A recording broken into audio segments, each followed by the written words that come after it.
Bonjour tout le monde. Je vais vous parler d'un sujet qui est probablement qui va être très sensible euh, pour beaucoup d'oreilles. Euh, c'est que c'est un sujet. Je vais pas faire ça compliqué. Je vais faire ça le plus simple possible. C'est que c'est un sujet, c'est tellement une révélation qui a été déterminante que juste écrire est pas assez approfondi, on va dire. Et j'ai l'impression qu'en mettant des mots, je vais pouvoir aller plus loin dans ce que je veux exprimer. J'ai fait un post tout récemment, hier ou avant-hier, je sais plus, sur ma page. Et c'est à propos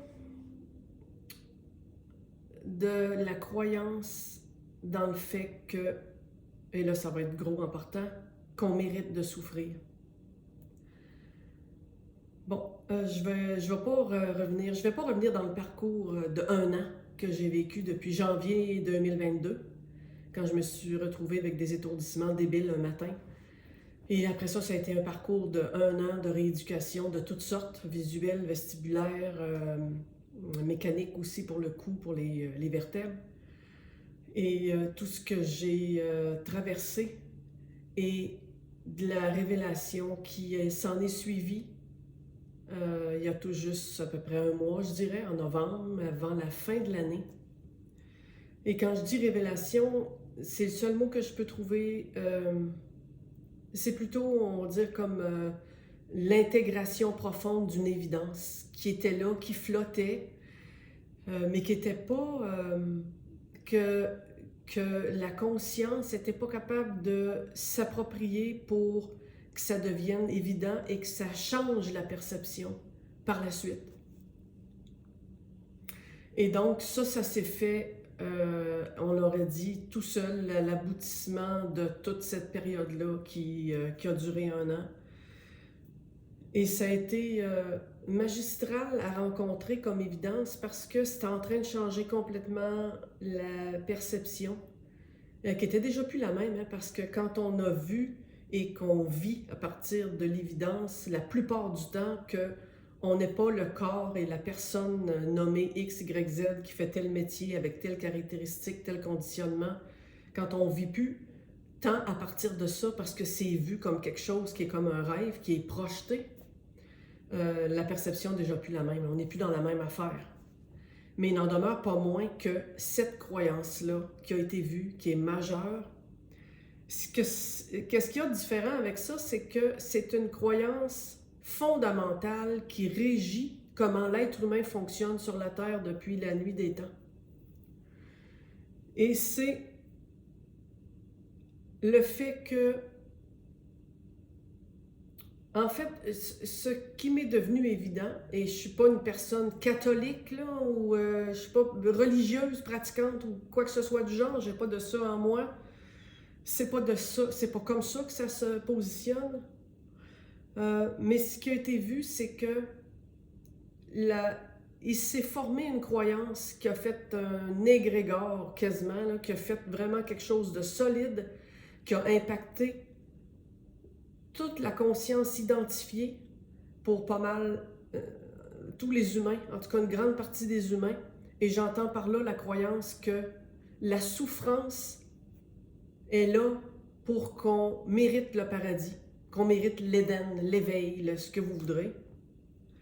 Et pourquoi? Parce qu'on est tous marqués de plus ou moins forte façon. Même ceux qui vont me dire là, en commentaire, moi non, j'ai passé à travers ça. C'est une croyance impersonnelle qui touche le moi fictif impersonnel. La première conscience qui s'identifie, c'est-à-dire la première fois que la conscience s'identifie à quelque chose qui est plus particulier, non pas juste je être, mais je suis quelque chose ou quelqu'un, ça vient avec ça. Cette croyance-là est basée à la suite de ça, se greffe après ça, et tous les humains la portent. Et je pense vraiment beaucoup c'est l'évidence qui m'est arrivée, c'est que le fait qu'on a toute l'histoire en soi, dans notre tête, de Jésus mort en croix, que Dieu a osé mettre là pour faire pardonner des péchés, des inaptitudes, des imperfections, des insanités de tous ses frères et sœurs vivants, on le porte comme un sérieux bagage là, de « wow, hey, on est redevable, puis pas à peu près ». Non seulement on est redevable, qu'on croit, mais on se sent coupable. Inconsciemment, on se sent coupable d'avoir mis Jésus en croix. Je sais que je suis rendu loin, là. Mais je suis obligée de vous dire la profondeur de tout ce qui m'est venu. On se sent coupable, donc, on est tellement indigne. Hein? Imagine, là, Dieu a un seul fils, il met sur la croix tellement qu'on est tout croche, puis c'est sa mort à lui qui va servir à au moins expier notre affaire. Ça n'a tellement aucun bon sens. Logiquement, tout le monde le sait, mais de façon profonde et inconsciente surtout, tout le monde le porte sans s'en rendre compte. Et c'est ce qui fait que la très grande majorité du temps, on n'est pas capable de laisser la souffrance physique, morale ou émotionnelle être ce qu'elle est. On est obligé de la ramasser, c'est-à-dire que c'est le jeu, la conscience qui s'identifie, le mental, ce qu'on nomme l'ego, qui ramasse ça et qui est obligé de faire quelque chose avec ça pour alléger ce fardeau-là de « si je souffre aujourd'hui, c'est pour payer ce que j'ai fait. C'est pour payer le fait que je suis insane, pas correct, que je ne mérite pas le paradis sans cette souffrance-là. » C'est une expiation, carrément. C'est vu comme ça. Bon.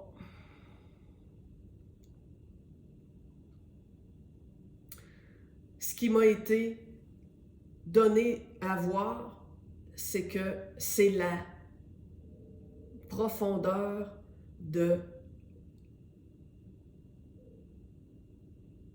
la non-justesse de cette croyance-là. C'est tellement tordu.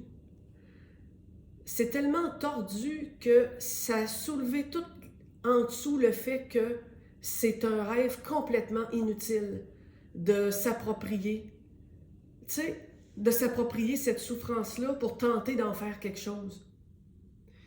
Pourquoi? Parce que ça fait en sorte que la conscience identifiée, l'ego, le moi fictif, va finir par aimer cette souffrance-là parce qu'il va être convaincu que ça y sert à quelque chose. Il va être convaincu que si il doit mériter Dieu et le paradis et la résurrection, il faut qu'il souffre. Il faut qu'il accepte de souffrir, puis il faut qu'il souffre. Il ne peut pas avoir l'Éden sans ça. Il ne peut pas rencontrer son innocence complète sans ça. Et c'est ça qui n'a pas de sens. C'est ça qui n'est pas vrai. C'est ça qui est non juste et qui est tellement malsain. C'est malsain, c'est ça le mot.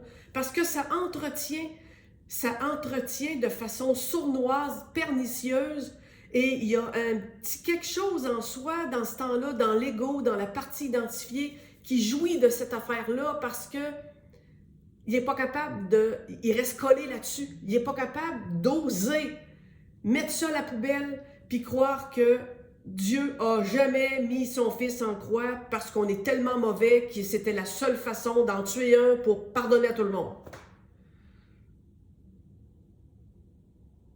Et du moment où ça a été vu de façon... Ça ne s'est pas fait en un coup. Il y a eu une majoration de cette évidence-là, mais ça fait... J'ai vu tout au long, pendant l'année, des bribes du mental qui ramassaient ce qui se passait puis qui disaient « Hey, voyons donc, ça devrait être encore plus clair après, hein? Ça devrait être encore mieux, ça sert à quelque chose. Je peux pas... À la fin, ça va être incroyable tellement je souffre. »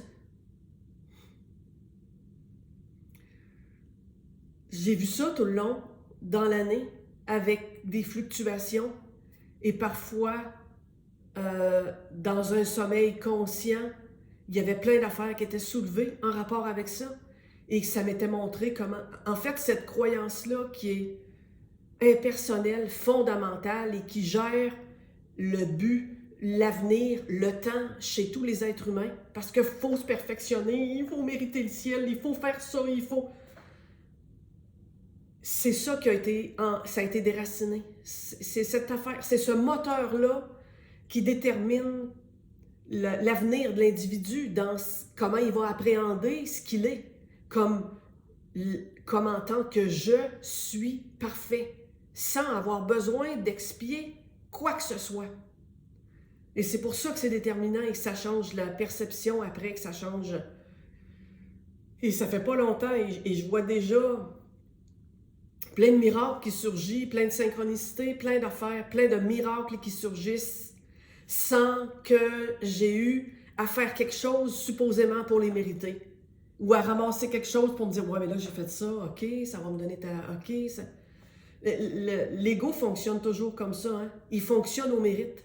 Et c'est lui qui pense qu'il y a quelque chose d'imparfait et que la façon de le rendre parfait, en plus de plein d'affaires, travailler, obtenir ça, faire ci, être bon envers les autres, nanana, il y a souffrir, qui est la patente ultime, l'extrême patente, qui va donner une récompense hyper grande.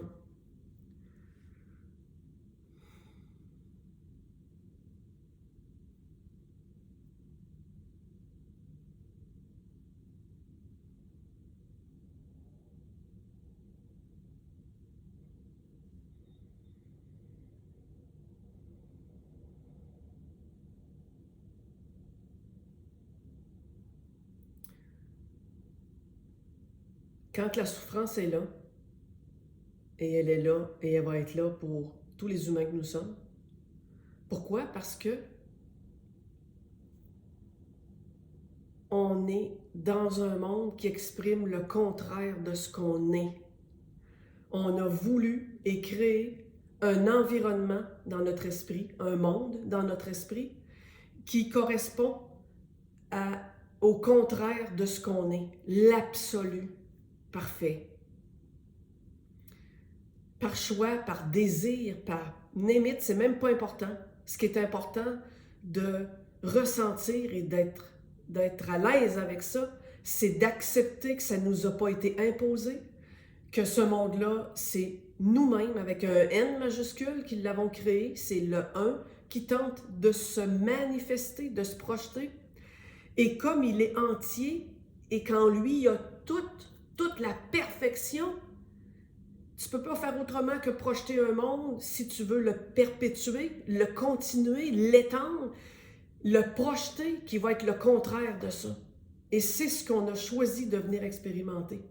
On est des êtres non concrets, non physiques, non matériels, et on s'est manifesté en concret, en matériel.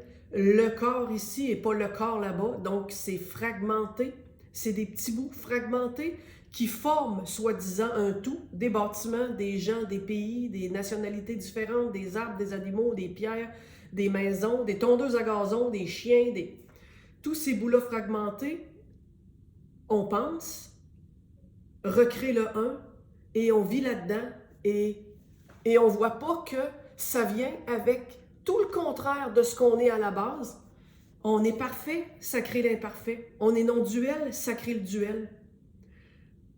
On est la conscience absolue, ça crée le relatif. On est le bien et l'amour, ça crée ce qu'on appelle le mal et la distorsion. On est la paix, ça crée la souffrance. Donc, la souffrance va être là parce qu'on est ici, on est là. C'est comme ça. C'est la seule manière de se connaître, c'est la seule manière de s'apercevoir d'une autre façon, de celle qu'on est déjà. Et quand il y a de la souffrance, et je ne dis pas qu'il ne faut pas qu'il y en ait, c'est pas ça le propos. La conscience non identifiée accueille spontanément cette affaire-là. Et c'est pas ça le point. C'est pas de ne pas l'accueillir ou de quoi que ce soit, c'est de voir s'il y a quelque chose en arrière de ça qui s'en empare pour espérer un résultat. Parce que la conscience espère aucun résultat du fait de la souffrance humaine. La conscience non identifiée à quoi que ce soit ici, qu'on est à la base, qui expérimente le fait d'être dans le relatif et de souffrir, n'a rien à faire avec ça. C'est pas quelque chose qu'elle va prendre et qu'elle va dire « Si je réussis à l'accepter, je vais être une plus grande conscience. Si je la refuse, je vais comprendre que je suis une plus grande conscience. » Il n'y a pas de faire quelque chose ou de ne pas faire quelque chose. S'il y a ça, c'est pas la conscience non identifiée. C'est ce qu'on nomme l'ego. C'est le moi individuel, le moi fictif. Celui qui s'invente une récompense de mérite suite aux souffrances. Et voir ça, c'est être devant un choix ultime. Un choix qui est un non-choix. Parce qu'il est vu en même temps de toute évidence que il n'y a rien à choisir. Il n'y a rien à choisir. Parce qu'en voyant ça, on voit notre perfection, notre innocence parfaite. Et cette innocence-là parfaite, le fait qu'on ne peut pas faire de mal à une mouche, notre bonté déjà acquise, déjà là, ce qu'on est, on est l'extension de Dieu.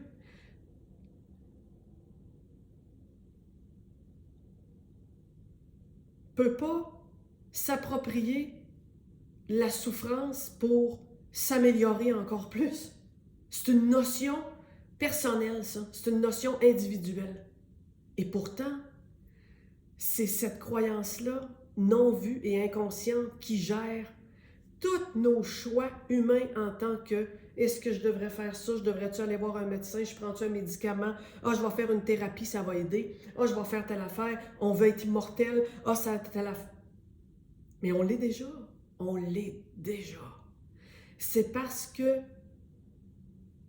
on ne voit pas à quel point la croyance d'être malsain et de devoir souffrir pour expier quelque chose qu'on ne sait même pas c'est quoi, à moitié,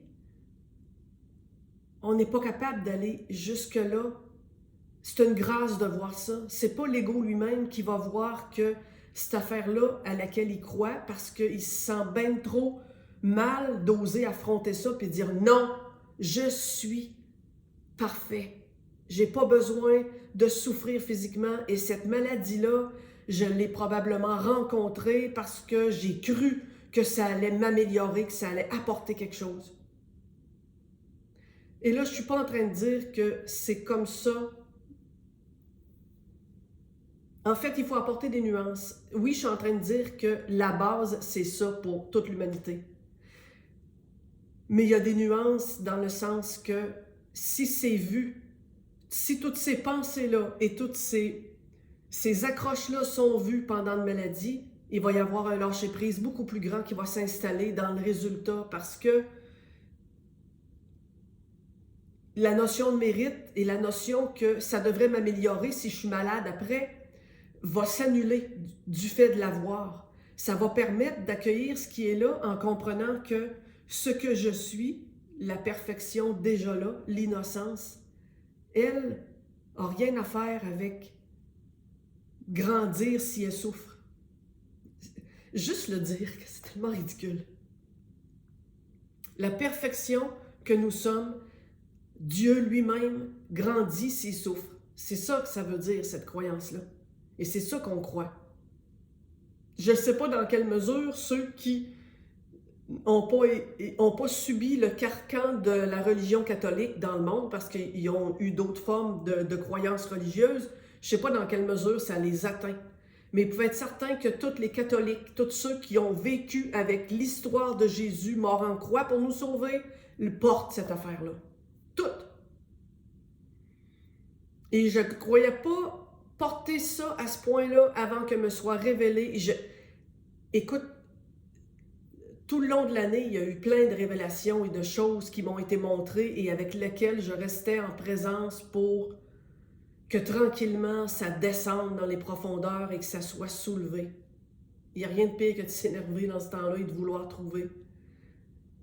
Et je pensais pas que ça allait m'amener là. Parce que les histoires de Jésus, là, puis la messe, puis le catholique, on ne sait même pas ce que ça veut dire au juste. Ça a été repris, réécrit, relaté. Ça fait 2000 ans passés. C'est à peu près une grosse connerie de la façon que ça a été réécrit après. Bon, on n'a pas conscience, je ne pouvais pas penser à quel point cette affaire-là de catholique avait gangréné l'esprit qu'on est dans son identification, dans la partie identifiée à une vie dans un monde, au point de valoriser la souffrance. C'est ça l'affaire, valoriser la souffrance. Et non, on ne veut pas souffrir. Mais oui, on veut souffrir.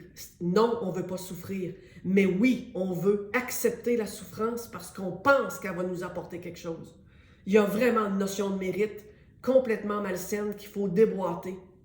Pour qu'une fois déboîté, on ne rajoute pas l'injure à l'insulte, la souffrance par-dessus la souffrance, et qu'on fasse plutôt juste admettre qu'elle est là et la voir tranquillement avec la partie saine de notre esprit, la conscience non identifiée, qui fait juste admettre que c'est une expérimentation dans le relatif de ce qu'on est, de différentes façons, et que tout ce qui est ensuite des caractéristiques, pas bien, bien, mal, pas mal, devrait pas, devrait, ça m'apporte quelque chose, ça m'apporte pas quelque chose, ça n'a pas de sens, ça a du sens, et pas de la conscience identifiée.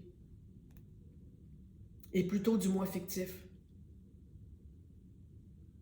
Et on peut patauger immensément longtemps dans cette croyance-là, au fil des années, en pensant que, et ça c'est terrible, parce que moi c'est allé jusque-là, en pensant que d'année en année, il va arriver à un moment donné une maladie X, Y, Z qui va tellement l'emporter sur toutes les autres affaires vécues, ça va être ultime, au point que ça va être après l'éveil incroyable. Et même si la conscience claire, la présence du soi est déjà vécue, je voyais quand même ce bout de croyance-là qui était là en sourdine, qui tournait dans le mental et qui disait « Ouais, mais tout à coup, il y aurait encore plus. Tout à coup, ce serait encore plus. Tout à coup, que cette maladie-là ultime qui un jour devrait arriver, qui va être dure à traverser, mais qui devrait arriver, apporterait encore quelque chose de plus... » Non, ça n'a jamais rien apporté de plus, sauf que ce que l'ego croit que ça y apporte. Et je vous jure que le mental est tellement fort qu'il peut fabriquer plein de lubies, plein d'euphorie, plein d'extase à sa façon pour s'inventer que ça a marché et pour l'entretenir. Et pour aller chercher après ça dans des livres, dans des thérapies pour faire sortir des croyances, des affaires familiales, aller dans le fond du puits pour faire ressortir convaincu que ça va purger quelque chose à tous les niveaux. Puis là, après ça, ça va être le... C'est tellement débile. Ça mène le monde de A à Z. Ça mène le monde complètement. Alors que pendant ce temps-là, ça a toujours été la perfection parfaite. Sans aucun mérite. Dieu nous donne tout sans qu'on ait à le mériter. C'est ça l'affaire. Sans qu'on ait à le mériter. C'est pas une question de mérite. C'est pas une question de devoir faire quelque chose pour que ça nous soit donné. Tout nous a toujours été donné, sans aucun besoin de faire quoi que ce soit pour le mériter, encore moins de souffrir. C'est une expérience qui n'est pas de l'ordre de « faut vivre ça pour mériter ce qu'on est ». On est parfait et on a décidé de venir vivre ça juste pour se connaître d'une autre façon. Il n'y a aucune raison de mérite. Et si vous êtes capable de percevoir dans votre propre esprit à quel point cette notion-là de mérite entretient vos souffrances, vous permet de passer à travers en vous donnant du courage parce que vous croyez qu'il va y avoir un bonbon à l'autre bout, si vous pouvez percevoir à quel niveau vous le vivez de cette façon-là, tant mieux si ça fait un lâcher-prise après.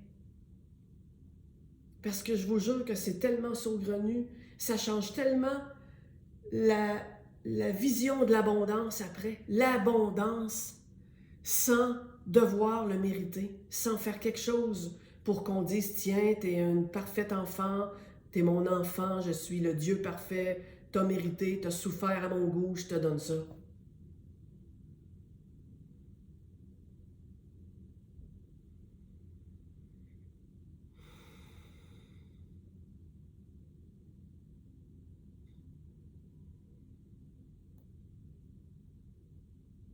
Oui, je pense que je suis arrivée à l'exprimer de façon plus profonde et plus juste qu'avec le texte qui a fait juste un peu effleurer.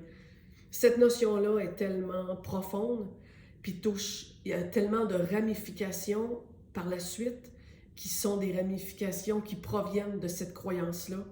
Le fait qu'on se sent toujours coupable de quelque chose, parce qu'il y a tellement de ramifications qui présentement me sont montrées, parce que depuis novembre que ça s'est révélé, et là, les ramifications, je les vis dans ma vie de tous les jours, puis je les vois. Et donc, c'est tellement vaste et profond quand ça s'est déraciné que j'ai l'impression que je vais en reparler encore et encore. Parce que c'est juste fou comment est-ce que toute notre vie est basée là-dessus et qu'on s'en rend pas compte.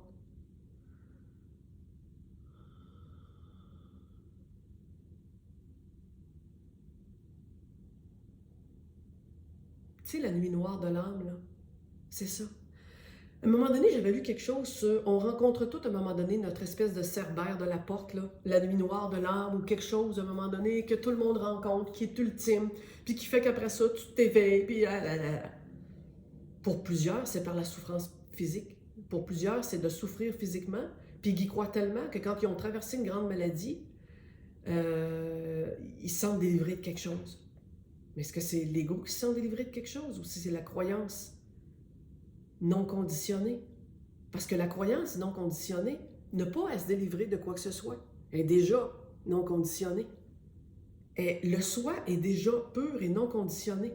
Et quand c'est vu et que ça s'installe, même si il semble avoir des variations, c'est l'assurance que ça, c'est l'être-té qui nous a toujours été donné gratuitement, sans aucun mérite. Donc, le nanan qui vient après avoir passé une épreuve terrible, c'est un nanan psychologique, émotionnel. Je ne sais pas à quel niveau il se situe, mais il ne peut pas se situer au niveau du soi parce que lui n'a pas d'amélioration à subir. Et nous, on prend ce nanan-là après et on en vante ses mérites en disant j'ai traversé ça et maintenant je suis tellement libérée. Rah, rah. Oui, c'est correct parce que ben oui que dans le relatif, on cherche à se libérer de nos souffrances, à prendre quelque chose pour s'aider, mais il ne faut pas mêler les niveaux puis s'imaginer que c'est de l'éveil. C'est pas de l'éveil, c'est juste la partie identifiée, le mental, qui a traversé quelque chose de par sa croyance, qui s'est emparée de cette chose-là en disant ça va être incroyable après, puis je vais être mieux, puis tu vas voir, ça va bien aller, puis ça va être plus clair, puis et de fait après, parce que c'est... Et cette broue-là, cette affaire-là, cette roue-là qui tourne depuis la nuit des temps dans l'affaire de mérite et de donner quelque chose, elle n'a rien à voir avec le soi pur, la conscience, la présence de l'être qui, ça, est complètement immuable, éternel, parfait, gratuit.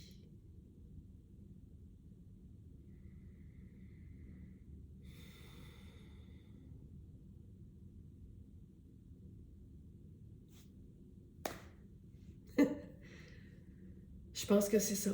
J'ai terminé.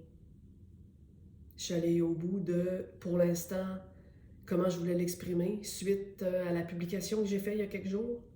Je voulais écrire encore plus ce matin, mais quand j'écris, c'est des textes qui prennent 2 minutes à écrire.